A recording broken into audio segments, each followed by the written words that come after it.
It's July 15th, 2015, and this is your Fortean Slip news.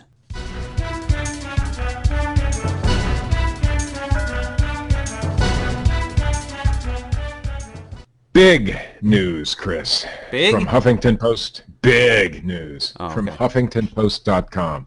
Finding Bigfoot team still can't find Bigfoot. No Big way. news.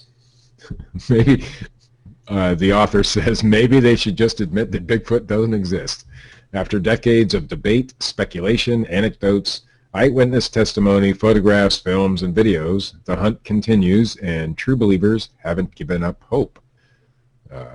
After 6 seasons investigating Bigfoot or Sasquatch reports in 40 states and 6 countries on Animal Planet's Finding Bigfoot, a team of 4 hunters, believers, and a skeptic are still looking for the hairy legend. Bigfoot Field Researchers Organization founder Matt Moneymaker, researchers Cliff Berkman and James Bobo Fay, and skeptical field biologist Renee Holland have traveled through deep forests, jungles, mountains, rivers, and swamps, following leads and trails of their elusive objective. One thing I've always felt, elusive, very elusive apparently. One thing I've always felt was a problem with the show is that we set up this false expectation that somehow we are going to meet up with the Bigfoot and end up holding hands with him and powwowing or handcuffing one and putting him in our trunk, Moneymaker told the Huffington Post. Fucking idiot. I mean, Moneymaker. Yeah. Moneymaker believes the team has had some close calls with Bigfoot, of course. Others would say that Close he's calls, just a victim.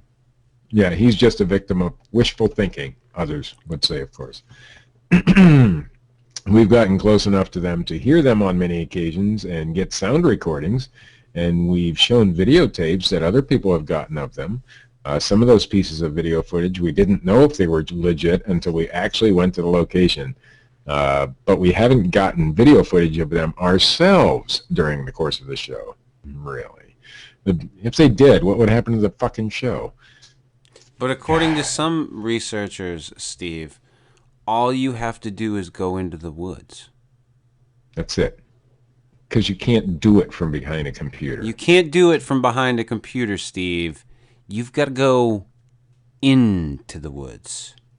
And find mushrooms. That's what I'm all about finding some mushrooms, Steve. Where do we go? Well, that's, according to some, that's what you have to do. Go into the woods and find mushrooms. And then you'll apparently find Bigfoot too. And portals. The Bigfoot hunters. You know what? I don't like this story. That's just how they do it on CNN, Steve. I was going to make another Ricky Gervais thing, but please I don't. decided just drop that. Let it go. I likes animals. The idea from Derek. No, show really? Netflix, yes. The idea of finding them, what exactly do you mean by finding? I never wanted to use that word. I didn't like that whole title of the show because it implies that I thought you were dropping the fucking story. I wanted to read this because I have some pertinent information. Oh, okay. He wanted to drop the title of the show because it implies that you find it, like finding a penny on a sidewalk. That's not the way it is with these things. So what I'm going to add to the story is I did talk to Matt Moneymaker via Twitter because that's the only way he likes to communicate with his, followers and fans and people like me. And he said that he wanted to call the show Bigfoot Detectives.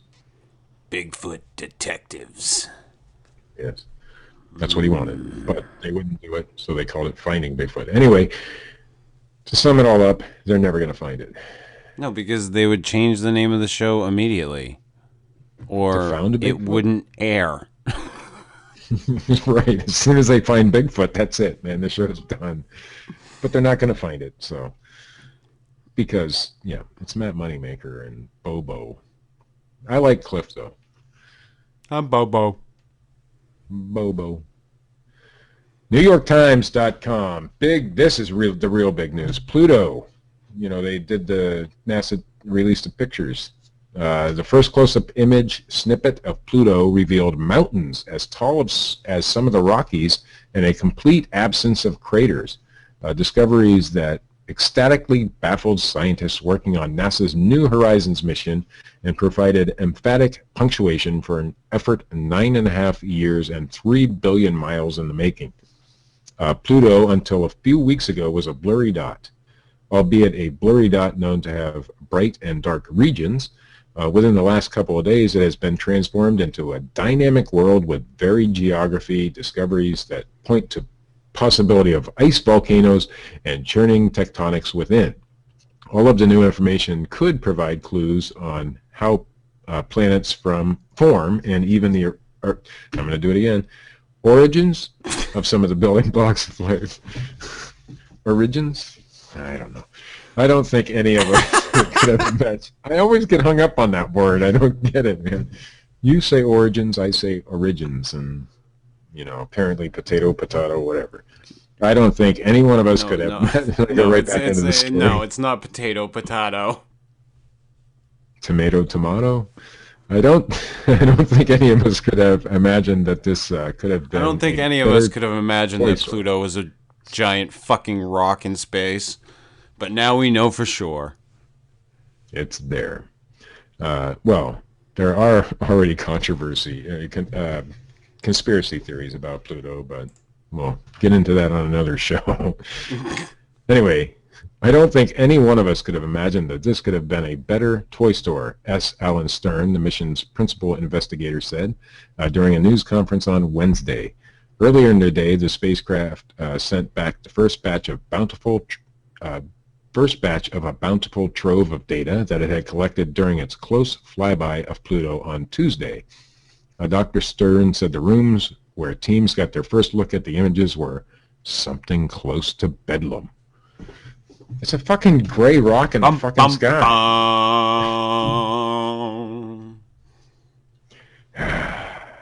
A day before, NASA had released a mesmerizing image of the full 1,472-mile-wide disk of Pluto, highlighted by a bright heart-shaped swath of terrain.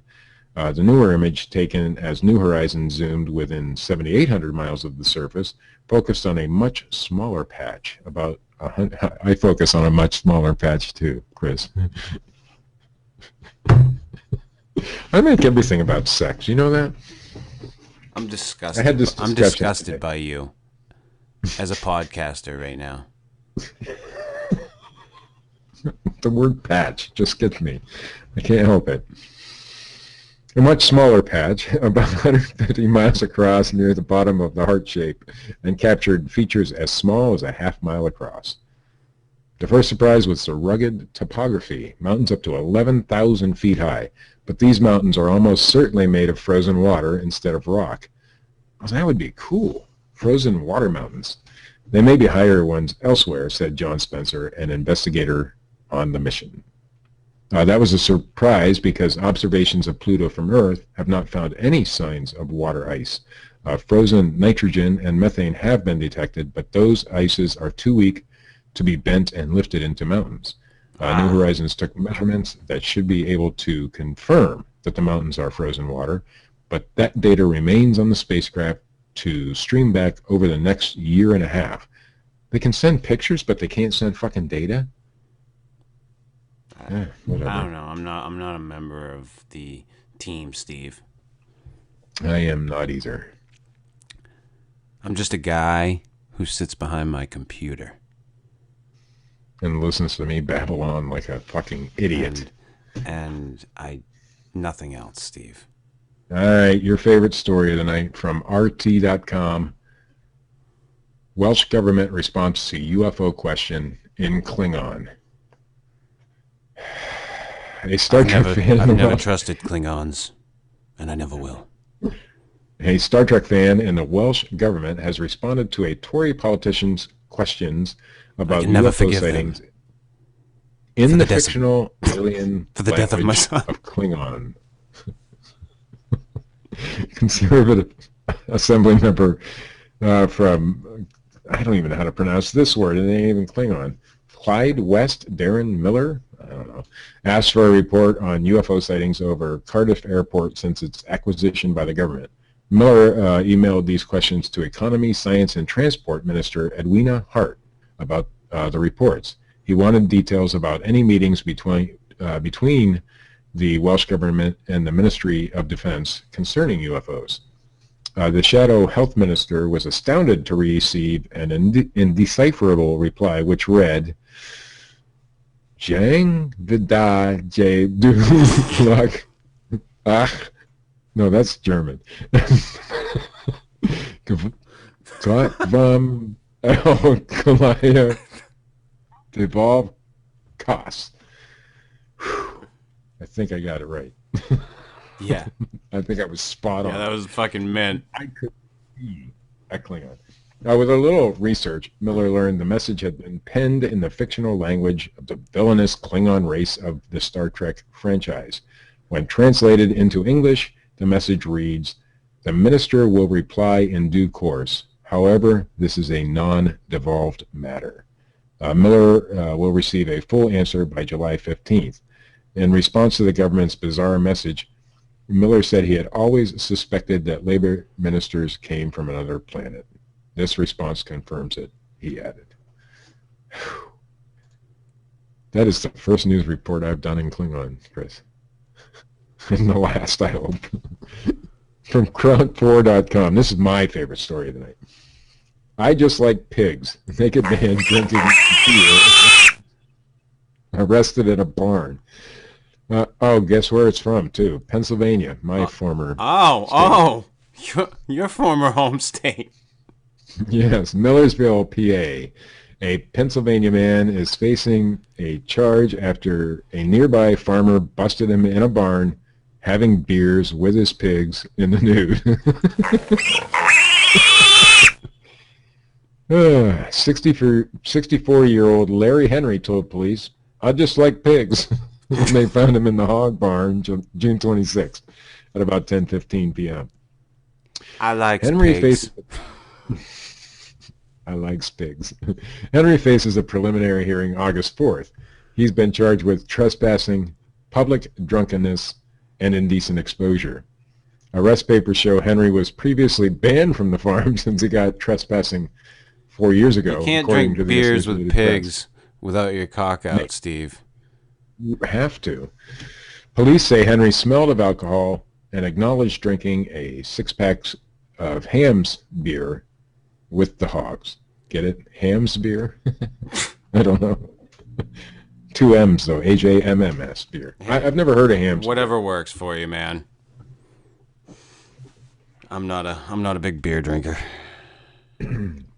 Apparently you're a big pig fan, though, because you keep sending me these fucking stories. Yeah, that's the news, Chris. Riveting.